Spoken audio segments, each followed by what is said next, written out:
Hello everyone, कैसे हैं आप सब। चलिए एग्ज़ाम को आसान बनाते हैं। और आसान बनाने के सफ़र में कुछ वीडियोस पहले भी जा चुका है, बट अभी बिल्कुल टू द पॉइंट हम लोग एग्ज़ाम को आसान बनाने की कोशिश करेंगे।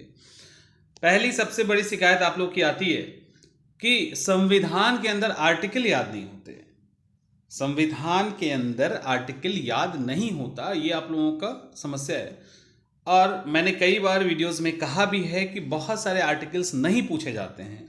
अभी तक यूपीएससी और अलग अलग पीसीएस में जितने आर्टिकल पूछे गए हैं उस आर्टिकल से रिलेटेड ये वीडियो है।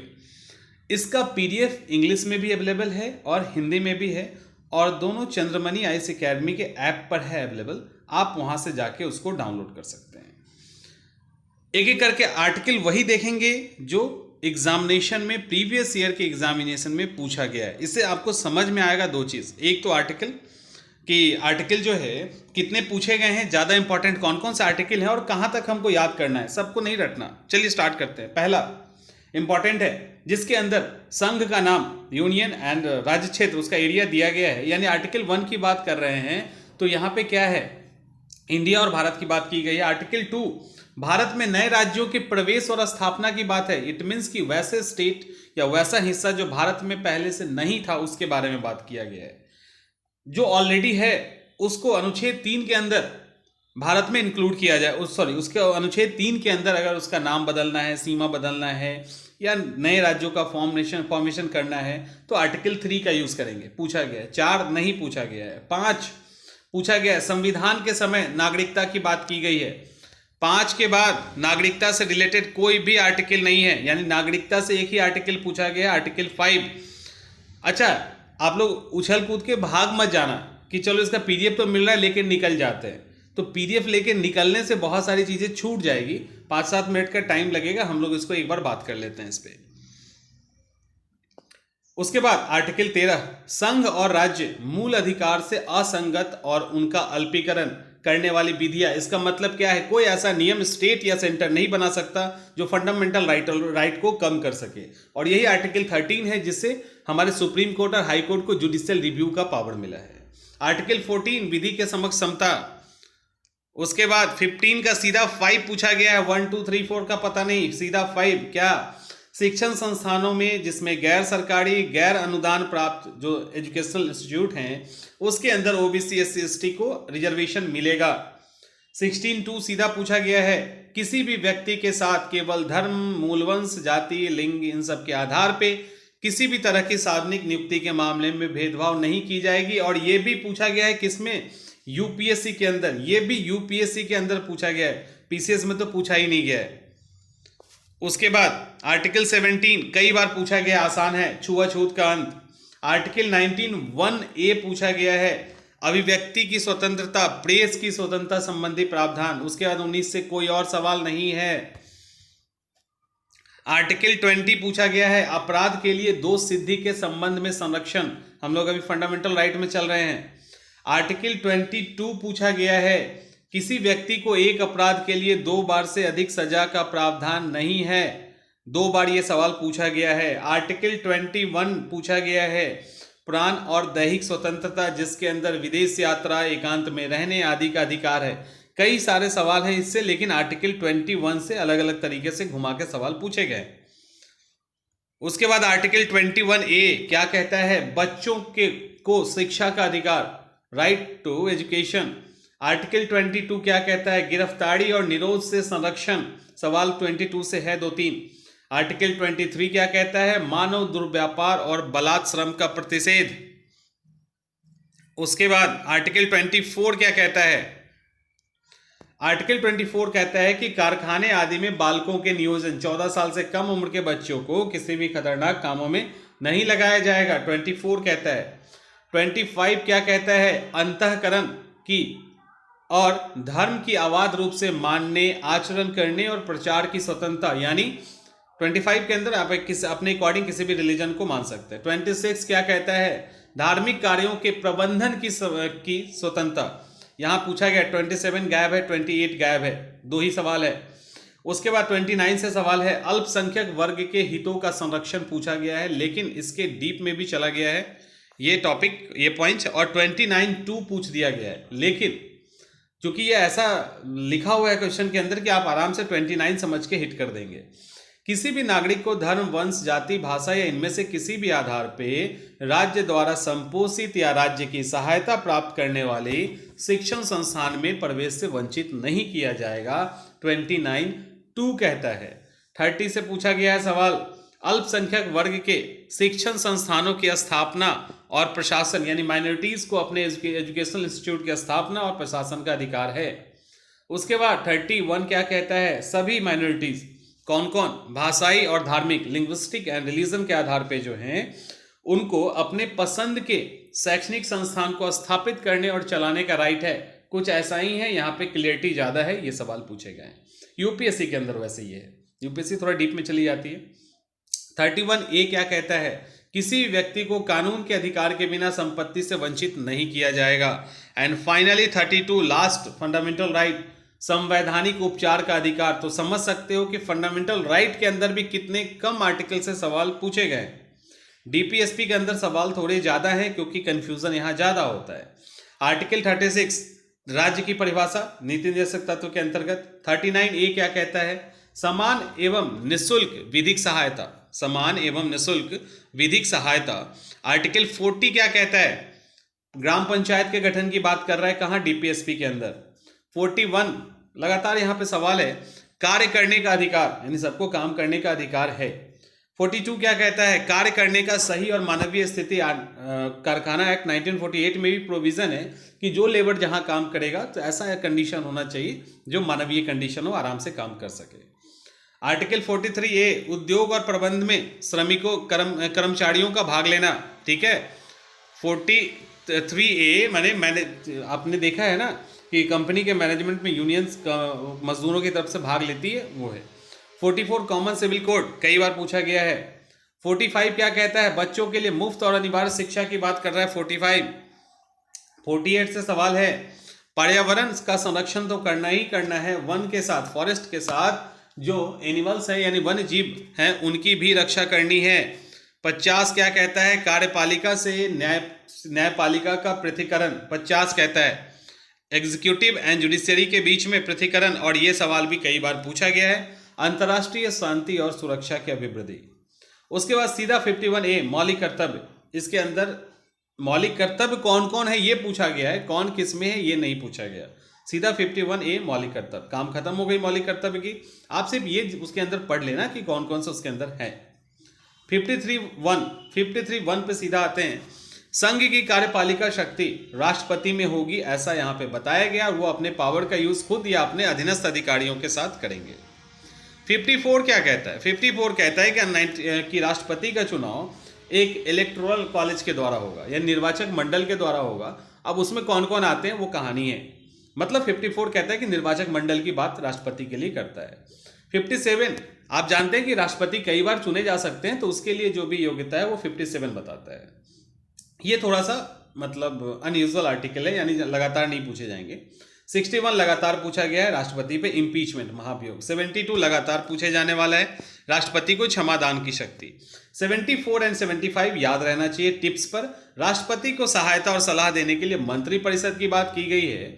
और 75 कहता है प्रधानमंत्री और मंत्रिपरिषद का गठन। 75 में यह कहा गया राष्ट्रपति प्रधानमंत्री की नियुक्ति करेगा और प्रधानमंत्री के सलाह पे अन्य मंत्रियों की भी नियुक्ति करेगा, ठीक है। 76 अटॉर्नी जनरल ऑफ इंडिया की बात करता है, भारत के महान्यायवादी की बात करता है।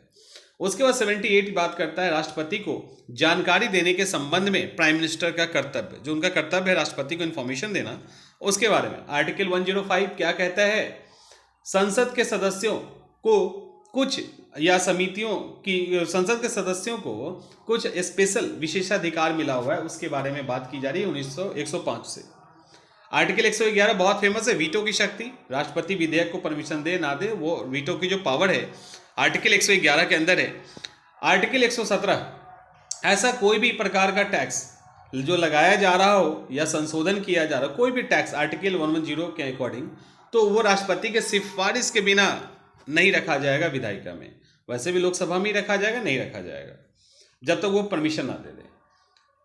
आर्टिकल 122 न्यायालय के द्वारा संसद की कार्रवाई की जांच न करना। जल्दी याद नहीं होता, मतलब ध्यान नहीं देते, बट पूछा गया है।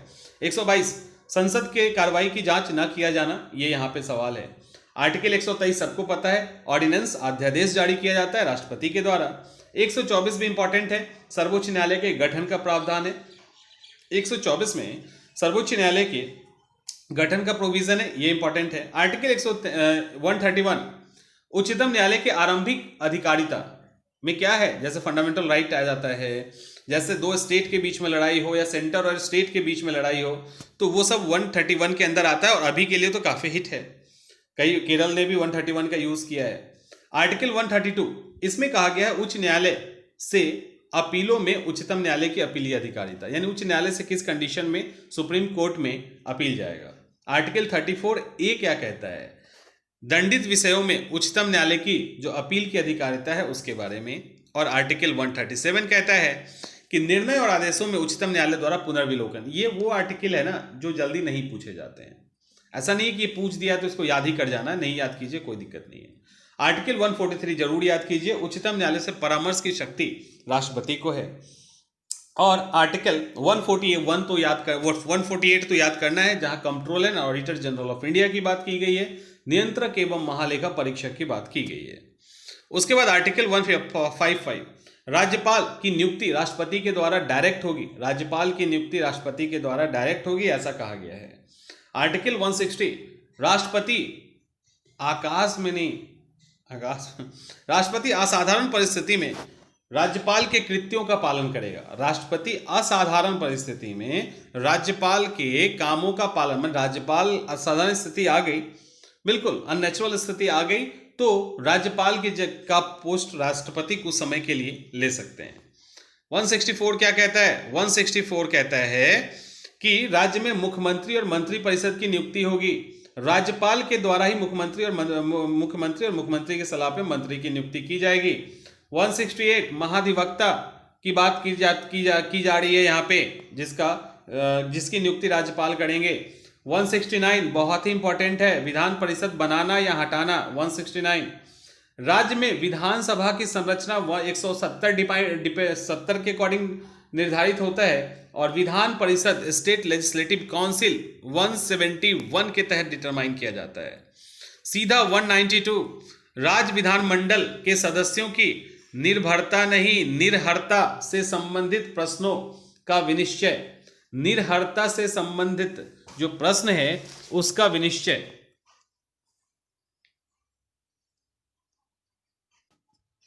उसके बाद आर्टिकल 200 क्या कहता है, इंपॉर्टेंट है ये भी, राज्यपाल किसी विधेयक पर अनुमति दे सकता है, रोक सकता है, या एक और ऑप्शन है उसके पास, पुनर्विचार तो है ही है, उसके अलावा भी चौथा ऑप्शन है कि राष्ट्रपति के लिए विधेयक को सुरक्षित रख सकता है। 201 से सवाल नहीं पूछा गया है जिसपे राष्ट्रपति को राज्य विधानमंडल के विधेयक पे पावर है, नहीं पूछा गया है।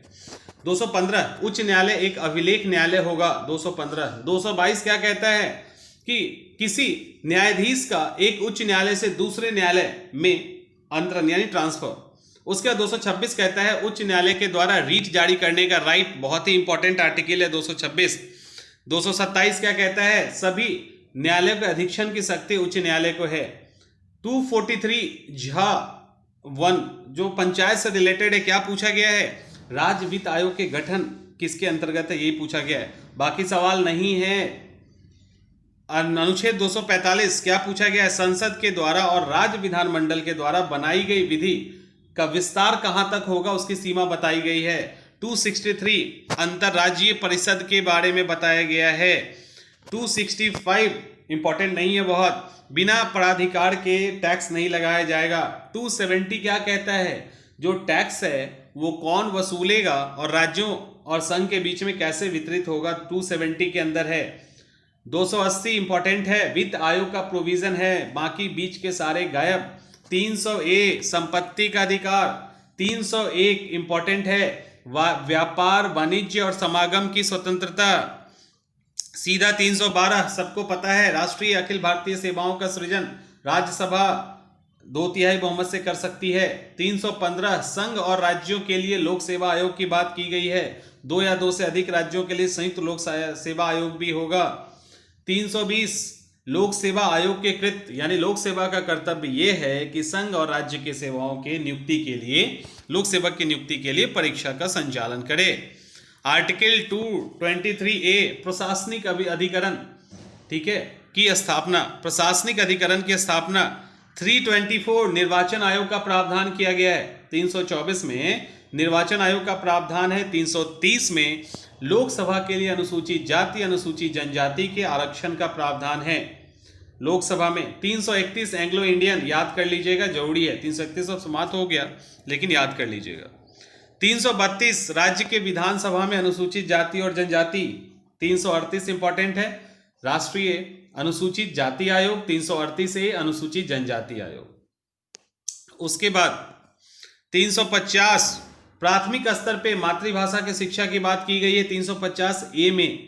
352 नेशनल इमरजेंसी की बात करता है। 355 में ये कहा गया है कि बाह्य आक्रमण और आंतरिक अशांति के कारण राज्य को अगर दिक्कत है तो संघ का कर्तव्य है राज्य की संरक्षा करना। अनुच्छेद 358 आपातकाल के दौरान, अनुच्छेद 19 के तहत जो भी फंडामेंटल राइट है अनुच्छेद 358 के तहत समाप्त हो जाता है। उसके बाद अनुच्छेद 359 आपात के दौरान भाग 3 में प्रदत्त अधिकार को निलंबित किया जाता है लेकिन 2021 को छोड़कर।